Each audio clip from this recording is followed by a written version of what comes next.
what the heck is a laneway suite and why would he even want one? So in today's video, Jordan and I are going to talk about exactly that.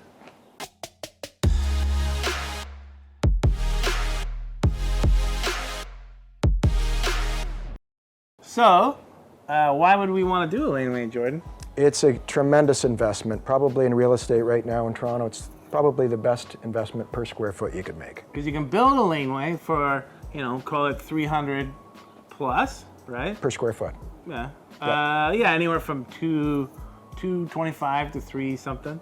To get that in a condo would cost you At least 1,000 right now. And then I haven't calculated the rent per square foot, but you could rent one for anywhere from say 32 to 45, maybe even 5, depending on how big it is. Well, that's a good point, depending on how big it is, because they can go from 600 square feet all the way up to about 1,700 square feet. Yeah. And 1,700 square feet, for people to put it into context, is bigger than most Toronto downtown homes. Bigger than my house. Yeah, mine's 1650, I think. Yeah, mine's 15. So yeah, there you go. You can more than double your space. You can add a lot of value to the home.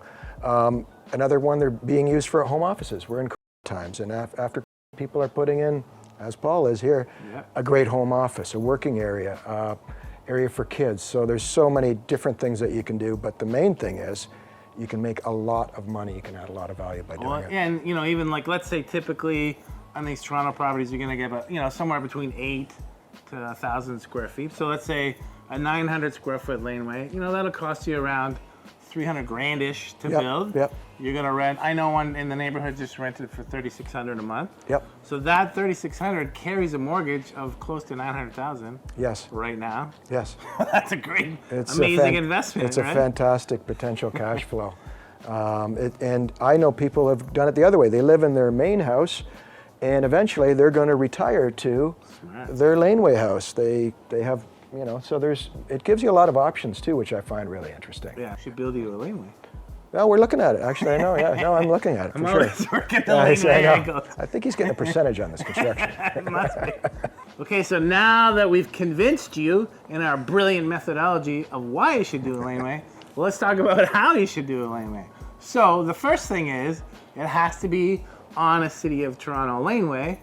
If it's not, you can't build a laneway suite. That's just the program. They are talking about garden suites. That's right. That hasn't rolled out yet, but when that comes, we'll definitely be talking about that, right? Yeah, at the end of the day, the city is looking for new ways to provide housing in the city. So laneway is the first big step that they've done.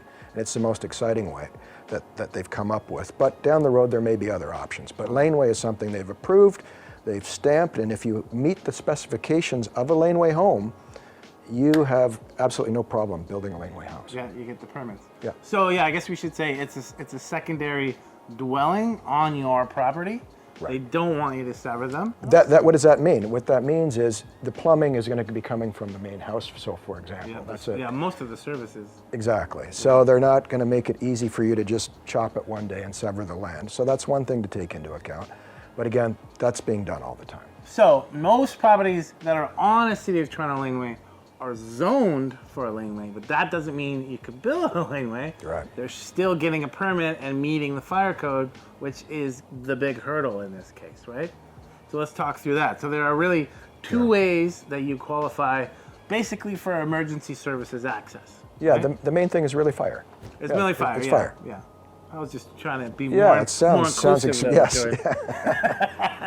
But it's important to think about fire because the distancing that you need really has to do with a firefighter being able to take a hose and run down an alley or run around an alley in order to, unfortunately, if there was ever a fire. So that's, if you want to visualize why these things are in place. That's exactly they have to put the fire truck somewhere, they have to connect one hose to the hydrant, and they have to take the other hose and spray it on your laneway house. Right, so that's why the distance is basically from the street to the laneway comes into the equation. I think it's 170 feet, 45 meters. So there's two ways. There's 45 meters from the street through the house. Right. Now there needs to be a 90 centimeter clearance between the houses, right? We'll talk about more about that in a sec. Right. Or they can come down the alley and it can be 90 meters from the front of the alley to the entrance of the laneway suite. So the important thing to note on the distance between the houses, the 90 centimeters has to be on your property line. It can be a shared if it's an easement, and you could do what's called a limiting distance agreement with your neighbor to get that done. I actually bought a house for a client conditional doing the limiting distance agreement, which was the first time ever in the city of Toronto. You're welcome. That was great. It's terrific. Yeah. So, so that's how you qualify those two ways. Yeah, there might be some other little things. I mean, it is really helpful to work with people that have been there, like Paul, like us, that, you know, we specialize in that, because we have also run into situations you ran into where an agent told somebody to buy a property that was laneway eligible, and it wasn't laneway eligible. Wasn't even on a laneway. Wasn't it? So I actually see a lot of properties that get sold that say they're laneway, and then I call the agent and say, that's not laneway. Yeah, by the way. Yeah, by the way. And sometimes it'll say it's in the committee for a minor variance. The minor variance could be the fire code, which means they're not going to get it. That's right. A major variance. Right. Which could be a real disaster, particularly if you're buying it for a cash flow or rental purposes, right? Totally. All of a sudden you've paid big dollars for a property and you can't do what you wanted to do.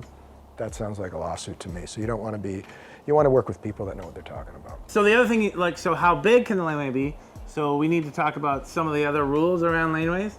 So in order to go up 2 stories, that's about 20 feet, you need to be 7.5 meters from the existing house to where the laneway would start. The maximum size is 10 meters by 8 meters, 8 meters wide. Typically in the, you know, these Toronto houses, you're gonna hit the width because most of them are somewhere between, you know, 15 and 20 something feet wide. Yeah. So typically you hit the limit on that, but then you can hopefully go the full 10 meters on the depth. If you're only 5 meters from the house, then you can only build 1 story.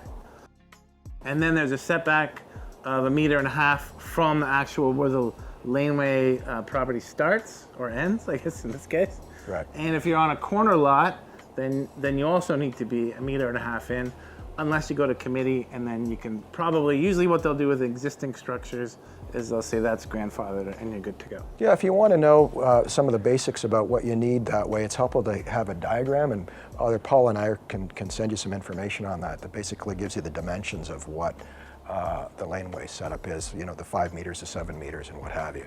Sometimes it's easier to visualize it. Yeah, totally. And the truth be told, like, we work with architects that know all this stuff, so before we go out and solidify your purchase, we're going to check with them to make sure, you know, how big it is, all that kind of stuff. You're going to be solid gold before you buy the property to know that you can actually do the thing that you want to do. Absolutely. Which is why you said you got to work with experienced agents, especially with development, things you want to do on that front, because you can easily get into trouble and not be able to do what you want to do on the property. Exactly.